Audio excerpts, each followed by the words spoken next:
Selam arkadaşlar. Amerika'da bir Türk kanalıma hoş geldiniz. Bugün sizleri böyle orkidemle beraber karşıladım. Bugünkü videomuzun konusu orkidelerde orkide dalından yeni bir bebek orkide yani K2 nasıl çıkartılır? Yeni bir orkide dalından yeni bir orkide nasıl üretilir? Bu konuda sizlere bilgi vereceğim. Birkaç püf noktası vereceğim. Çok önemli bilgiler. Lütfen sonuna kadar izleyelim.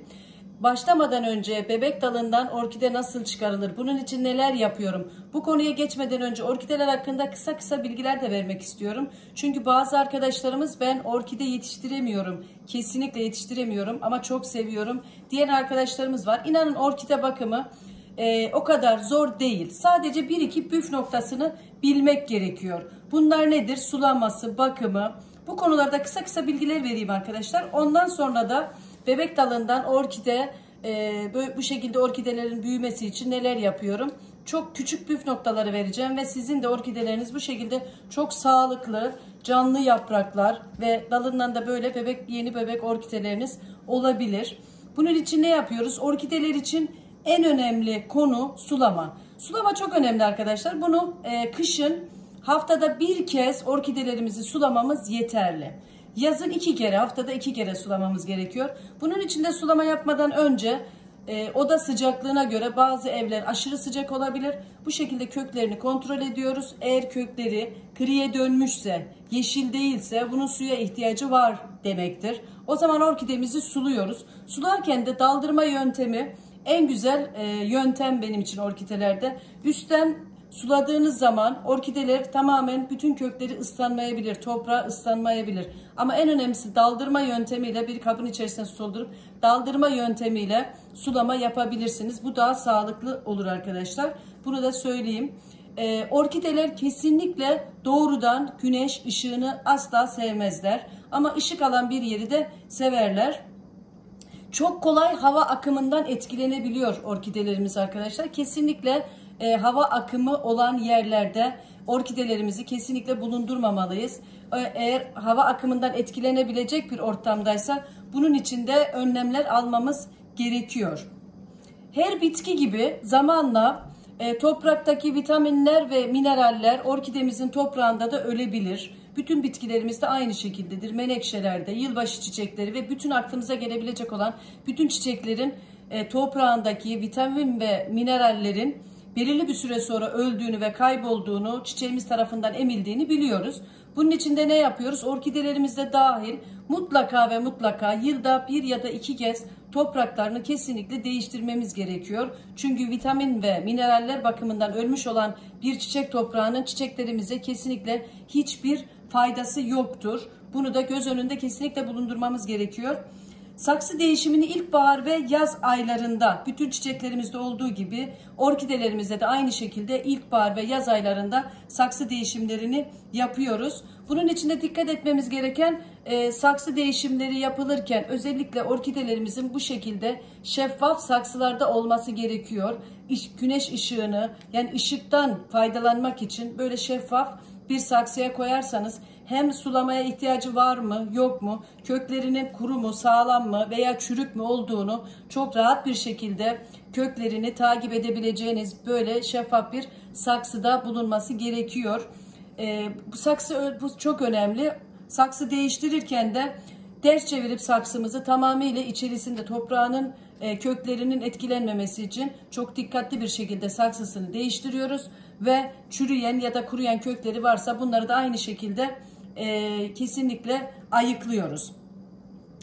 Orkide yetiştirmedeki en önemli detay benim için ve bütün orkideler için önemli detay kesinlikle oda sıcaklığının 15 derecenin altında olmaması gerekiyor. Bu çok önemli bir detay arkadaşlar. Buna kesinlikle çok dikkat ediyoruz. 15 derecenin altında olursa orkidelerimiz kesinlikle sağlıksız, büyümez, yetişmez, hatta hiç çiçek açmayabilir. 15 derecenin altına kesinlikle düşmemesi gerekiyor. Orkideler kesinlikle yılda 2 ya da 3 kez çiçek açabiliyorlar arkadaşlar. Bu şekilde doğru bakımlarla beraber çiçekte açabiliyorlar. Evet, gelelim en önemli püf noktasına. Orkide dalından bebek orkide K2 nasıl çıkartılır? Ben bunun için çok basit bir yöntem yapıyorum. Ayda 2 kez bunu tekrarlıyorum. Bunun içinde şu şekilde bir aloe yaprağımızı alıyoruz. Aloe vera yaprağımızı. Bu orkideler için, orkide dalları için kesinlikle çok çok önemli. Orkide dallarımızı bununla besleyebilir ve dalından bebek orkideler çıkartmasını, şu şekilde hava kökleri, K2, bebek orkide çıkartmasını sağlayabilirsiniz. Çok basit bir yöntemdir. Bunun için bu şekilde bir orkide aloe vera yaprağımı ben kestim. Ortasını şu şekilde bıçakla beraber yaracağız. Yani daha doğrusu şuradan bir açık bir bölüm elde etmemiz için şu şekilde. Bakın içi tamamıyla dolu. Şuradan da bir parça şöyle keseceğim. Ortasından sapının içine sığabileceği bir çukur oluşturacağım. Çok basit bir şekilde. Şurayı kopartacağım arkadaşlar. Şu şekilde. Tamamen. Bakın içindeki jel akmaya başladı bile. Çok dolu, güzel bir jelimiz var. Bakın içerisi tamamıyla dolu. Şu dalını şu şekilde ortasına batırıyorum. Bakın şu şekilde. Şöyle yukarı doğru sile sile her tarafını şöyle orkide dalımı içerisine alıyorum.